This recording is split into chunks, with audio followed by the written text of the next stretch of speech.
ఏవండి vanishing twin are foetus పాపరేషియస్ అనే ఈ మాట ఎప్పుడైనా మెడికల్ టర్మినాలజీలో ఒక స్కాన్ రిపోర్ట్‌లో మీరు చూసారా? ఇది ట్విన్స్‌లో ఎప్పుడైనా మనం స్కానింగ్ చేసినప్పుడు మూడో నెలలో ఉండే రిపోర్ట్ అండి. అసలు వానిషింగ్ ట్విన్ అయినా ఫీటస్ పాపరేషియస్ అనే మీరు వర్డ్ వింటే గనక అంటే ఏంటంటే ట్విన్స్‌లో ఒక బేబీ మాత్రం మనకి డెత్ అయిపోయిన బేబీని ఫీటస్ పాపరేషియస్ కానీ వానిషింగ్ ట్విన్ అని అంటాం. అయితే ఈ వానిషింగ్ ట్విన్ ఒక మమ్మీ లాగా ఉండిపోతుంది. ఒక ఇంప్రెషన్ అయితే బేబీ ఇంప్రెషన్ ఉండిపోతుంది. ఇది ఉండంగానే ఈ రిపోర్ట్ చూడంగానే మనం పానిక్ అవ్వాలా నిజంగా? అయితే ఈ ఫీటస్ పాపరేషియస్ వల్ల వేరే సర్వైవింగ్ కో ట్విన్‌కి నిజంగా చెప్పాలంటే ఫిజికల్‌గా గానీ, మెంటల్ డెవలప్‌మెంట్‌లో గానీ ఎటువంటి రకమైన హెల్త్ ఇష్యూస్ ఉండవండి.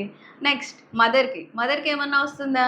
మదర్‌కి కూడా ఈ బేబీ ఎప్పుడో ఎర్లీగానే థర్డ్ మంత్ లోపే అయిపోవడం వల్ల డెత్ అనేది మదర్‌కి కూడా ఎటువంటి రకమైన బేబీలోంచి చెడు పదార్థాలు విడుదలవ్వడం వల్ల మదర్ కూడా హెల్త్ స్పాయిల్ అవ్వడము, హెల్త్ ప్రాబ్లమ్స్ రావడం అనేది జరగవండి. కాకపోతే మనం డెలివరీ చేసుకున్నప్పుడు మాత్రం ఈ బేబీ అనేది బయటికి వచ్చిందా లేదా డెలివరీతో. నార్మల్ డెలివరీ అయినా, సిజేరియన్‌తోనా ఆ ఇంప్రెషన్ ఉన్న బేబీని కూడా మనం చూసుకొని డెలివరీ చేసుకోవాలండి. ఇదొక్కటే మనం జాగ్రత్తగా చూసుకోవాల్సిన విషయం. Thank you.